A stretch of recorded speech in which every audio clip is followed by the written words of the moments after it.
देखिए, central bureau of investigation यानी कि सीबीआई का जब कहीं पर छापा पड़ता है तो बड़ा से बड़ा आदमी भी घबरा क्यों जाता है। हमारे देश के नेता जो कि स्टेट पुलिस को अपने इशारों पे नचाते हैं, वो भी सीबीआई का नाम सुनकर कांपने क्यों लगते हैं। आखिर सीबीआई बाकी एजेंसी से ज्यादा पावरफुल और डिफरेंट कैसे बना। और जब बात आती है बड़े से बड़े केस को सॉल्व करने की, तो भारत में कई सारी इन्वेस्टिगेशन एजेंसी के होते हुए भी ज्यादातर केस सीबीआई को क्यों सौंप दिया जाता है। और अभी हाल ही में सुशांत सिंह राजपूत के केस को भी सीबीआई इन्वेस्टिगेट कर रही है। चाहे इस देश के पॉलिटिशियन हो या कोई बड़ा से बड़ा क्रिमिनल हो जिसने लाखों करोड़ों के घोटाले किए हो, टैक्सेस की चोरी की हो, इन सबको सिर्फ एक बात का टेंशन रहता है कि गलती से भी सीबीआई इन पर छापा ना मार दे। और आखिर सीबीआई के पास इतनी ज्यादा पावर कैसे है कि खुद चीफ मिनिस्टर को रिक्वेस्ट करना पड़ता है सीबीआई एजेंसी से उनके स्टेट के किसी केस पर काम करने के लिए। इन सब के बावजूद भी सीबीआई के पास इतनी पावर होने के बाद भी सीबीआई अपने मन से किसी केस पर काम नहीं कर सकती। बट ऐसा क्यों?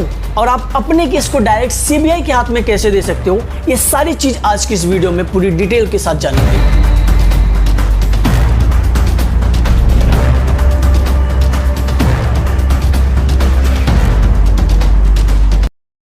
देखिए, वर्ल्ड वार 2 के दौरान ईयर 1941 में ब्रिटिश गवर्नमेंट के द्वारा एक स्पेशल पुलिस की एस्टेब्लिशमेंट की जाती। उस समय वर्ल्ड वार 2 के दौरान इंडिया में काफी घूसखोरी और भ्रष्टाचार बढ़ गया था और ये घूसखोरी का मामला इतना बढ़ गया कि ब्रिटिश गवर्नमेंट को मजबूरन एक स्पेशल पुलिस इन्वेस्टिगेशन एजेंसी बनानी पड़ी, जिसे आज के समय पर हम सीबीआई के नाम से जानते हैं। लेकिन तभी इसका नाम स्पेशल पुलिस एस्टेब्लिशमेंट रखा गया था और बाद में 1963 में इसका नाम CBI central bureau of investigation रखा गया।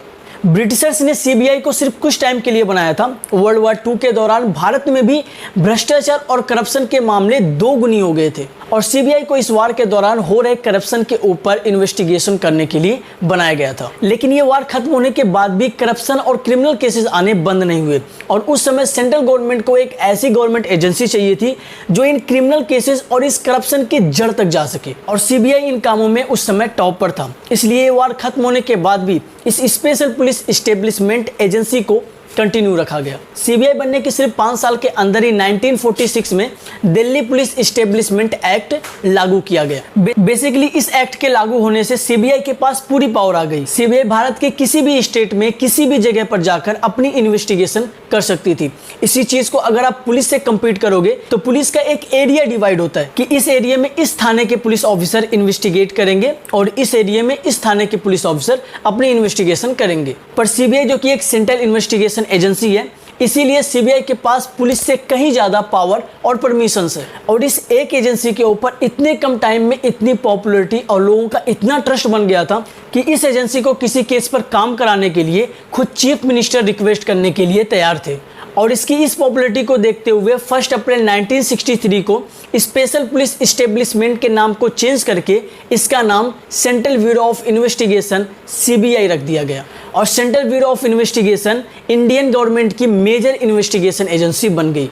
आमतौर पे आप लोगों ने ये सुना होगा या देखा होगा कि ज्यादातर केसों में जो विक्टिम होता है वो न्याय पाने के लिए सीबीआई जांच की मांग करता है। अब सवाल ये उठता है कि सीबीआई जांच पर लोगों का इतना ट्रस्ट कैसे है। इसका जवाब थोड़ा हार्ड है क्योंकि सीबीआई अपनी इन्वेस्टिगेशन एक स्पेशल प्रोसीजर के थ्रू करती है जिसे एसओपी स्टैंडर्ड ऑपरेटिंग प्रोसीजर कहा जाता है और उसी के अकॉर्डिंग सीबीआई ऑफिसर्स अपने काम करते हैं। देखिए, वैसे तो सीबीआई के पास बहुत पावर है लेकिन सीबीआई खुद से किसी भी केस में हाथ नहीं डाल सकती। सीबीआई सेंट्रल गवर्नमेंट के अंडर काम करती है। सेंट्रल गवर्नमेंट के अप्रूवल के बाद ही कोई भी केस सीबीआई को ट्रांसफर किया जाता है। सेंट्रल गवर्नमेंट के अलावा स्टेट हाई कोर्ट और सुप्रीम कोर्ट को भी ये परमिशन है कि वो सीबीआई को किसी भी केस पर काम करने के लिए ऑर्डर दे सकती है और ऐसे कई सारे मामले देखे गए हैं जब कोर्ट ने सीधे सीबीआई जांच का ऑर्डर दिया। अभी कुछ समय पहले मैंने आप लोगों को बोला कि सीबीआई सेंट्रल गवर्नमेंट के अंडर काम करती है, लेकिन कई बार ऐसा देखा गया है कि सीबीआई सेंट्रल गवर्नमेंट के द्वारा दिए गए केस को भी ठुकरा देती है।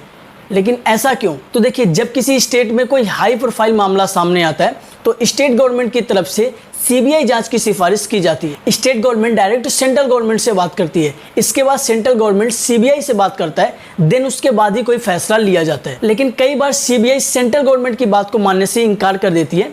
ऐसा क्यों, ये अभी कुछ समय में आप जान जाओगे। 2015 में सीबीआई ने डायरेक्ट सुप्रीम कोर्ट को यह कह दिया था कि हम हर एक केस पर काम नहीं कर सकते, जिस केस को हमारी एक्चुअल में जरूरत है वही केस हमको दिया जाए। हर एक केस पर काम करने के लिए हमें फोर्स ना किया जाए क्योंकि हमारे पास स्टाफ की कमी है।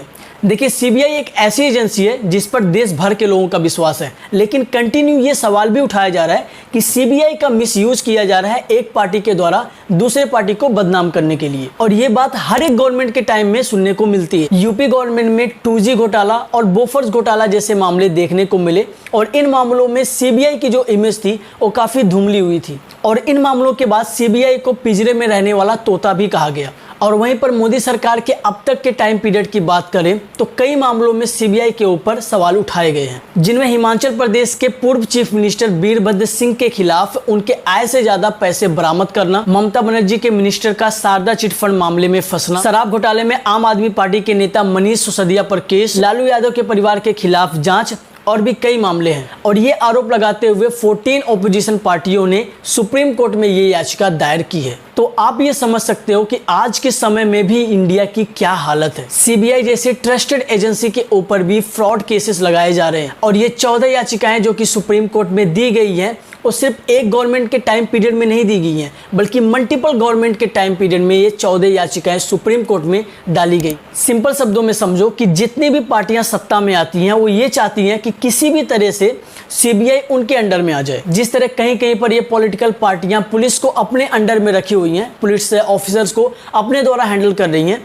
उसी तरह ये सीबीआई को भी अपने इशारों पे नचाना चाहती है। लेकिन सीबीआई इनके झांसे में नहीं आती, वो अपना काम पूरी ईमानदारी के साथ करती है और इसी चीज की वजह से ये पॉलिटिशियन एक तरह से बदला लेने के लिए सीबीआई एजेंसी और सेंट्रल गवर्नमेंट के ऊपर झूठे और फर्जी केसेस करती रहती है। सीबीआई एजेंसी को गलत और झूठा ठहराने की कोशिश करती है, लेकिन सीबीआई को इन सभी चीजों से कोई फर्क नहीं पड़ता। आज भी सीबीआई अपने काम को पूरी ईमानदारी के साथ करती है, जैसे वो पहले करती थी, बिना किसी पॉलिटिशियन से डरे, और आगे भी ऐसे ही अपने काम को पूरी ईमानदारी के साथ, पूरे डेडिकेशन के साथ करती रहेगी। And my last word on this topic, I am very lucky, we are very lucky कि हमारे देश में सीबीआई जैसी एजेंसी है।